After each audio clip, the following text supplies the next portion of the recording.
Sean todas y todos muy bienvenidos a este nuevo capítulo de Expreso Cabezón, un espacio donde queremos hablar de lo que la importancia y la relevancia de los propósitos, de vivir en forma ética y cómo éstas influyen en las necesarias transformaciones a nivel personal y a nivel de nuestra sociedad, a nivel también de nuestro mundo.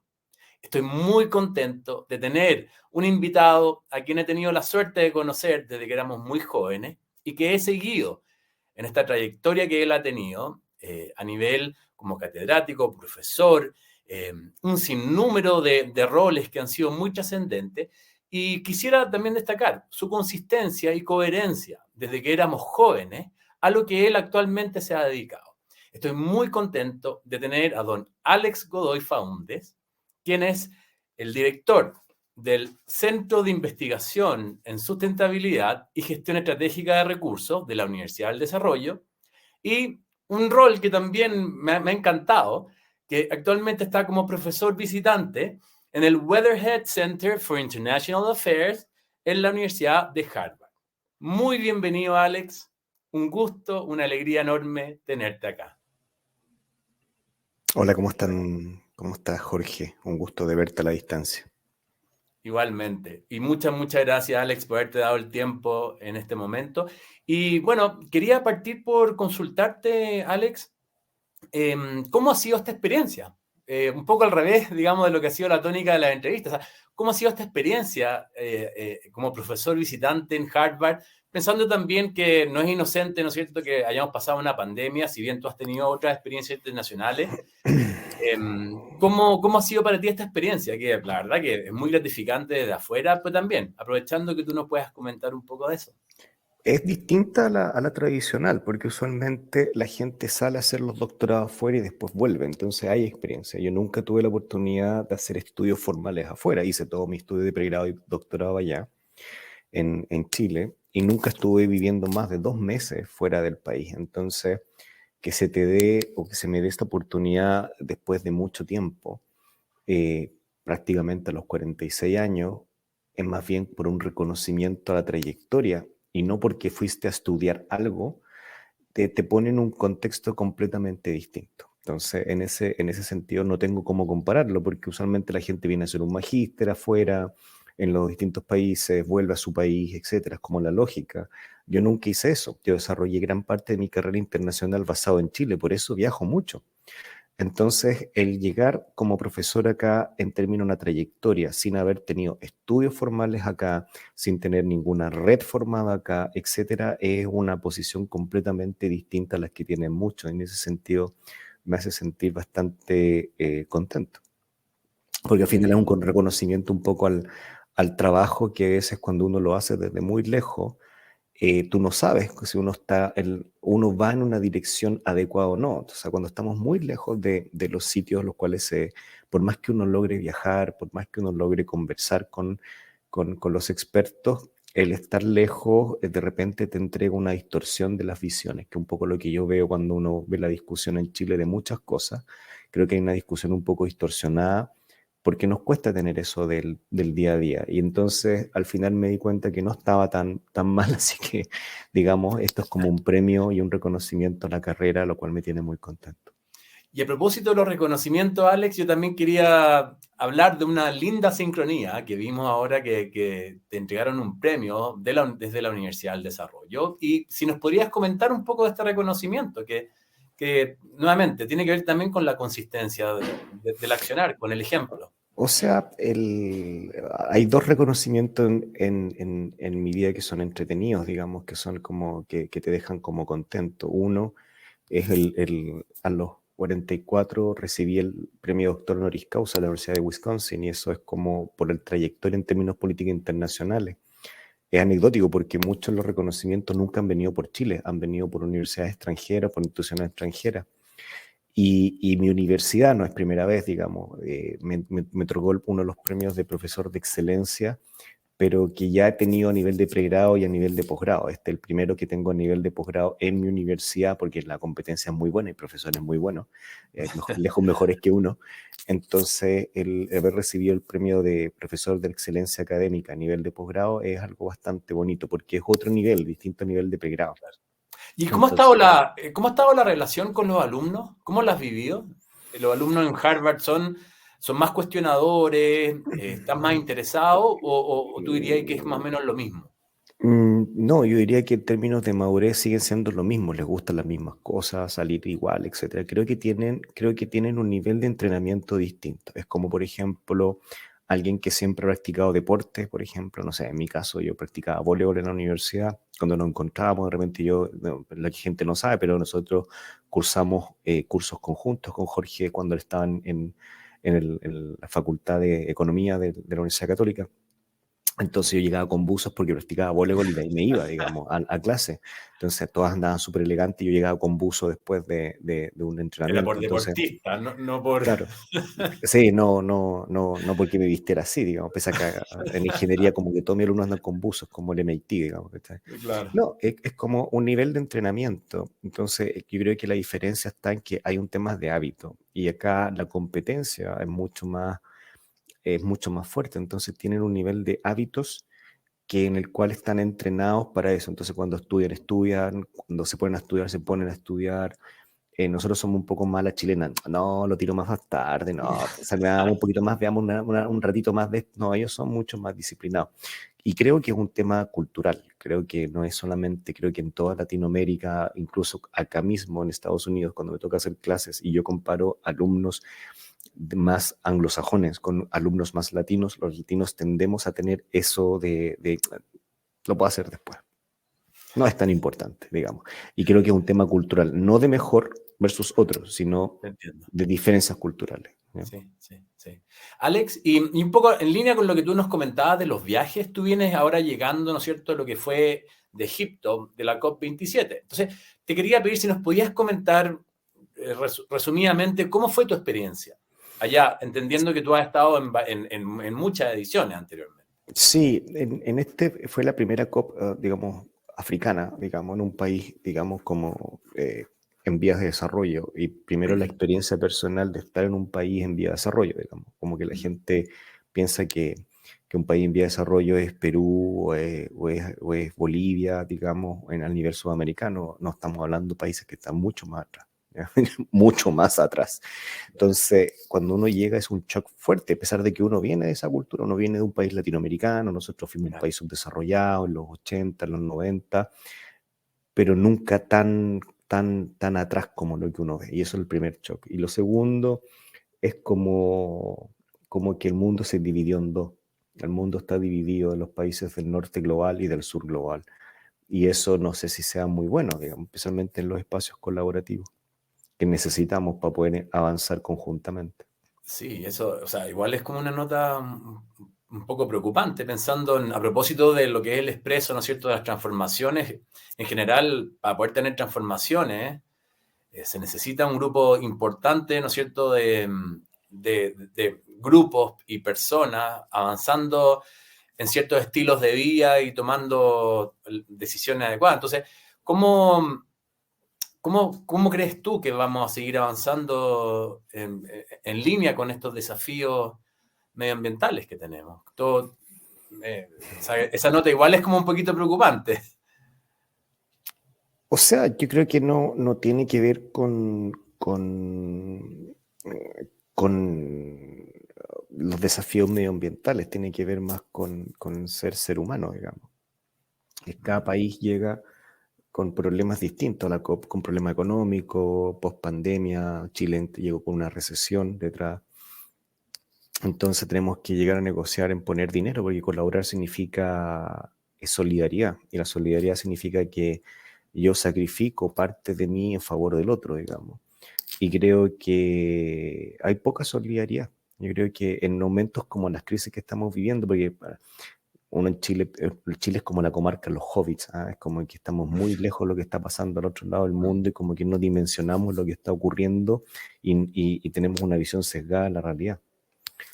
Entonces, dicho eso, digamos, es como que la solidaridad es compleja, es complejo pensar en el otro, digamos, es complejo tener que sacrificar, ganar uno porque al final tienen que ganar los otros y además que los políticos o los presidentes tienen que tomar decisiones que al final igual te afectan internamente y los países tienen un rol político y un rol multilateral, entonces es complicado. Es complicado, al final es como se ve mucho el espíritu, el espíritu humano detrás de este tipo de negociaciones. Alex, y un poco, y siendo, ¿no es cierto?, para poder entender, porque uno también cuando veía las noticias, y esto le puede pasar a cualquier estudiante, cualquier persona que veía, de repente uno ve grandes declaraciones, y es un poco separar el ruido y las nueces, ¿no es cierto? Entonces, a veces hay cierto esfuerzo o el participar de estas instancias como la COP se puede convertir, no sé, pues, como en un esfuerzo más publicitario que ideas y en el fondo de iniciativas concretas. ¿Tú sientes que eso es así o sientes que afortunadamente las personas que están asistiendo a este tipo de eventos y de reuniones están todos como remando para el mismo lado? A ver, creo que me van a matar, pero creo que de un tiempo acá, de acá a un tiempo se han aumentado las personas que van a este tipo de cosas para mostrarse a sí mismas más que sean una puerta. Yo estoy haciendo esto, yo estoy Claro. haciendo esto, ¿cachai? Y eso no aporta, eso quita tiempo. O gente que dice, yo también tengo algo que decir, y te dice, puse, no sé, voy a hacer una caricatura, puse un arbolito, celébrenme porque puse un arbolito. Eh, Eso no mueve la brújula. Entonces, las conferencias se han ido transformando más bien en una feria de exhibiciones y se ha dejado la negociación disociada de la otra parte, porque cuando hay pabellones que los que países mostraban lo que estaban haciendo, entonces era fácil dialogar, entender, etcétera. Ahora es como, fíjate que lo mismo que pasa con las redes sociales, es como que quisieran lucir bien, Claro. más que transferir el contenido. Entonces, es como ya, y hacemos esto, más que abrir un espacio de discusión, de desafío, de qué es lo que estamos haciendo, van más a mostrar para que el mundo lo celebre. Y creo que eso es mucho de lo que filosofía Instagram, digamos, de que muchas veces lo que uno ve como la felicidad plena dista mucho de lo que uno realmente las personas están viviendo. Exactamente Entiendo. lo mismo. Creo que estamos en esa etapa, como lo diría Buham, digamos, en la etapa de la filosofía Instagram. Ok, te entiendo. Alex, y pasando a otro punto, te quería consultar, porque uno va escuchando o por lo menos cuando te he escuchado a ti y otros profesionales, ¿no es cierto?, que se han dedicado, uno escucha ciertas fechas que son relevantes y se van repitiendo. A mí me parece el 2025, 2030, 2100. Eso es como lo que a mí me ha resonado, o sea, esas tres fechas. Entonces, te quería consultar, digamos, por qué estas fechas se van repitiendo, digamos, en términos como en las distintas conversaciones. Eh, ¿En qué sentido de fechas? Para ponerme en, Sí, no, en es el que yo caso. ponte tú cuando se escucha hablar de que el 2025 se espera que se llegue a un pic en términos de emisiones, por ejemplo. Sí, no, es porque de acuerdo a las modelaciones, sí, o sea, es como bajar de peso. Uno no baja de peso en 24 horas. Entonces, para poder alcanzar las metas a largo plazo, una reducción seriada tendría que ser en relación al tiempo. Entonces, en el fondo es como si tú quieres bajar 1 kilo de aquí a febrero, debieras bajar por lo menos de a 100 gramos, por decirte una cosa, los próximos día por día, ¿me entiendes? Claro. Y por eso se habla de fecha, es porque no porque no haya gustado, así, nos ponemos todos de acuerdo mañana. No, no, no, sino que para alcanzar las metas, nosotros debiéramos alcanzar un pic el 2025 para empezar a reducirlo, porque dada la velocidad que ha venido creciendo, es la misma velocidad a la cual se va a ir bajando. Entonces, si tú tienes una curva, para que la gente entienda, y la curva retrasa su pic, se retrasa también la bajada. Entonces, porque las bajadas no son abruptas. Por eso tenemos esas fechas que se repiten, no es porque nos guste, no porque queramos meter cucos, es que decir, si queremos alcanzar la meta, debiéramos alcanzar el pic estos años, el 2025, para el 2030 ya alcanzar ciertas metas, el 2050 otra, el 2070 otra, etc. En la medida que nosotros retrasamos eso y seguimos subiendo, la meta se retrasa. Es como decir, pucha, sigo subiendo de peso, no sé si llegue con el peso adecuado en febrero. Exactamente lo mismo, como bajar de peso. No se baja de peso en 24 horas, se baja de peso con una baja continua, y para poder decir eso, bueno, mi máximo peso tiene que ser hoy día, mañana empiezo a bajar. Entonces uno empieza a bajar todos los días un poquito. Esto es exactamente con los gases de efecto invernadero. Perfecto.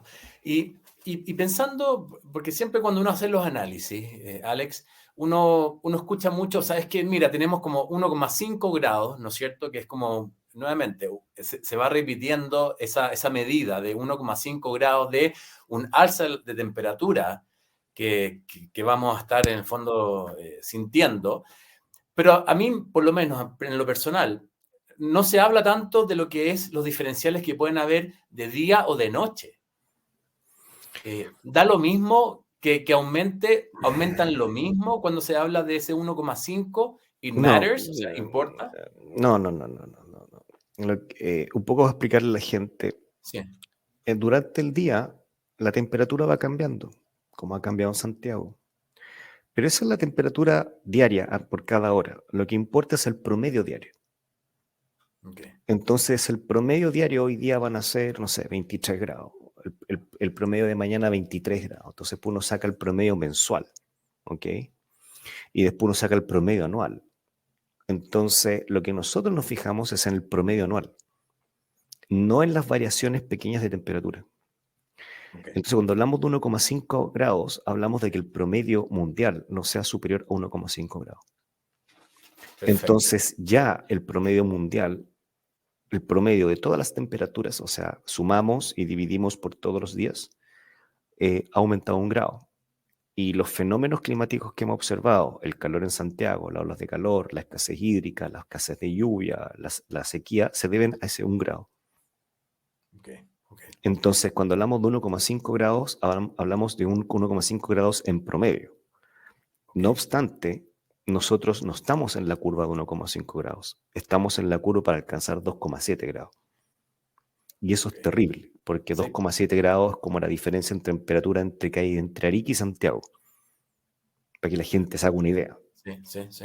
Entonces, si aumenta 2,7 grados la temperatura en Santiago, Santiago va a ser un desierto. Ok, Y el Valle Central y Valdivia, Puerto Montt, ya no va a ser Valdivia y Puerto Montt, va a ser como hoy día es Santiago, desértico. Entonces, cuando la gente tiene que entender esto, los días diarios no tienen ningún sentido. Es probable que incluso haga frío mañana.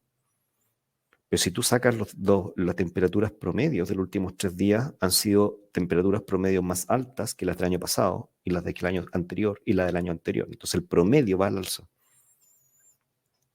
Y entiendo. si tú tomas la diferencia en, ok, ¿cuánto era la temperatura promedio del siglo pasado y hoy día? Hay hoy día una diferencia de 1 grado.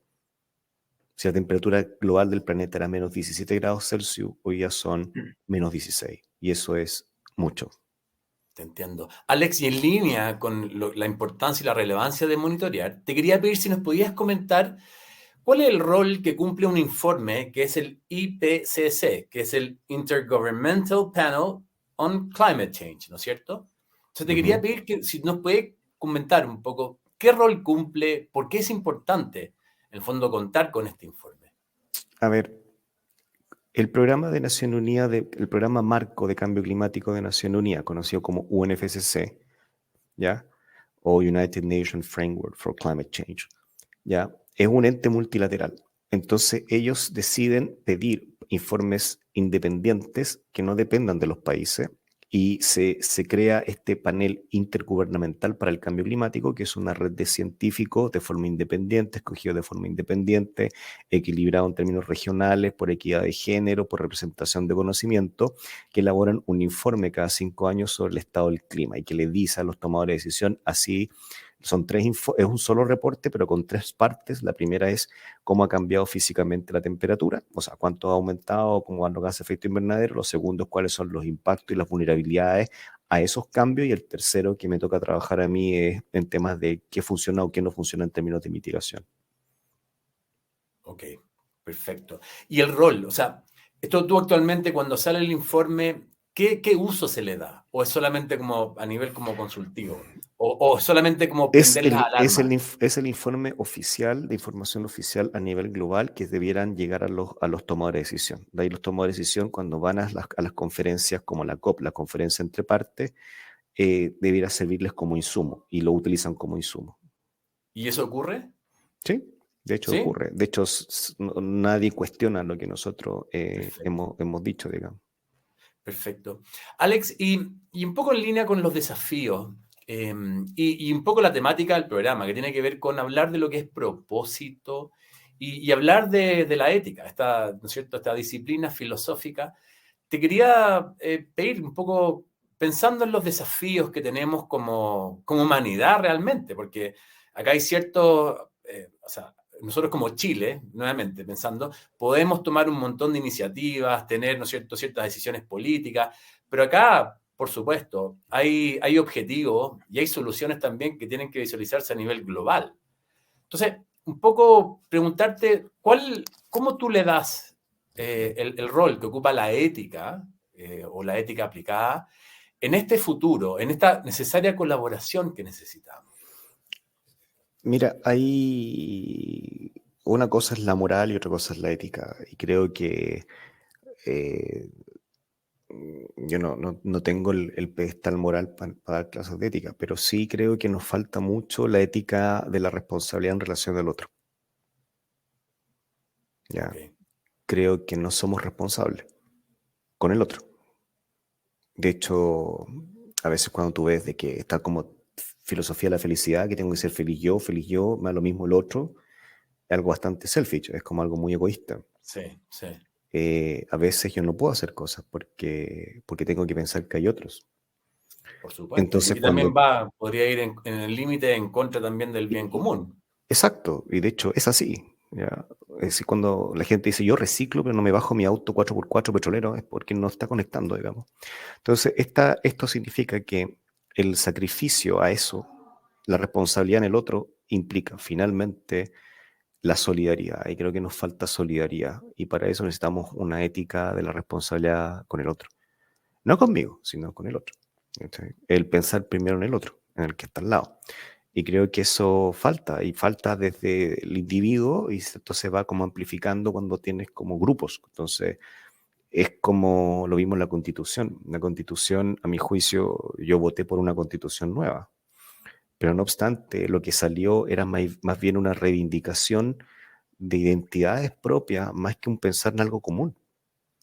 ¿Ya? Mm. Ojo, creo que hay reivindicaciones muy buenas, ¿cachai? Pero creo que nos olvidamos de que hay cosas que son espacios comunes, y claro, en los espacios comunes se pierde la identidad un poco, o sea, eh, cuando hay un espacio común de ser, ponte tú, a mi juicio, supongamos, yo digo, mira, voy a COP y voy a abogar por los intereses de Sudamérica, pierdo la identidad de ser chileno. Entonces ya no tengo que pensar en que Chile es un país minero, sino que pienso en la región, pienso con mis colegas brasileños, uruguayos, de Guyana, que están acá. Entonces, el hecho de perder un poco el ser solidario significa que a favor de estos planes comunes debo dejar un poco la identidad de, no, pues soy chileno, no, o sea, somos sudamericanos. Entonces creo que esto es un poco el trade-off que hay, y esos son temas individuales. Creo que esos temas se van perdiendo. Entonces, cada vez que nosotros hablamos como grupo, perdemos un poco esa identidad. Y si queremos reivindicar la identidad, no tenemos nada que hacer como grupo, porque cada uno al final, es como dice John Natch, pelea por sus propios intereses sin el interés común, que es lo que nos une. O sea, tú, por ejemplo, a nivel de minorías sexuales, tú puedes tener LGTBIQ+, ¿cachai? Pero todos son trabajadores. ¿Qué nos une? ¿El que somos todos minoría? ¿O nos une el que somos todos trabajadores? ¿Por qué vamos a abogar? Ahora, dentro de esa abogacía es tratar de reivindicarnos en tipo de identidades, como por ejemplo la no discriminación. Pero esa no discriminación es para todo, podría ser para cosas raciales, puede ser para temas religiosos, más allá de las minorías sexuales. Entonces, cuando hablamos de causas comunes, son causas que afectan a todos, no a unos pocos. Y creo que ahí está el tema, el cómo transitamos esa ética de la responsabilidad con el otro. Impecable. Alex, y ya ir finalizando y un poco cerrando, te quería pedir si podías compartir con nosotros cuál es tu mirada acerca de las medidas o los focos de gestión que tenemos que ir poniendo hacia adelante, pensando, por ejemplo, un poco lo que tú planteabas, los estilos de vida. Los estilos de vida tienen que ver, ¿no es cierto?, con buscar el beneficio o la felicidad personal, pero también entender la relevancia, la importancia, la trascendencia de también apoyar el desarrollo del bien común. Entonces, ¿cómo tú ves, en el fondo, los desafíos o los focos que hay que poner hacia adelante para poder mejorar, cumplir con estos objetivos que hablábamos antes, el 2025, 2030, 2050, 2100? Y también pedirte, si con la experiencia que tú has tenido, y a propósito de las vocaciones, porque aquí también necesitamos más. Puede haber un joven que en este momento tiene 18 años, te está escuchando y dice, wow, aquí tengo, ¿no es cierto?, inspiración, pero también tengo un ejemplo.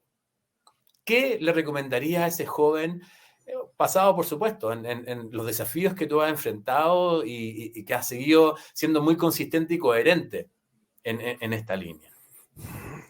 O sea, la primera pregunta es que tenemos que abandonar las filosofías de club. Somos muy de club, ¿ya? Muy de que en las organizaciones se recluta de acuerdo a la universidad al cual saliste, el club social en el cual compartes, si juego o no juego golf.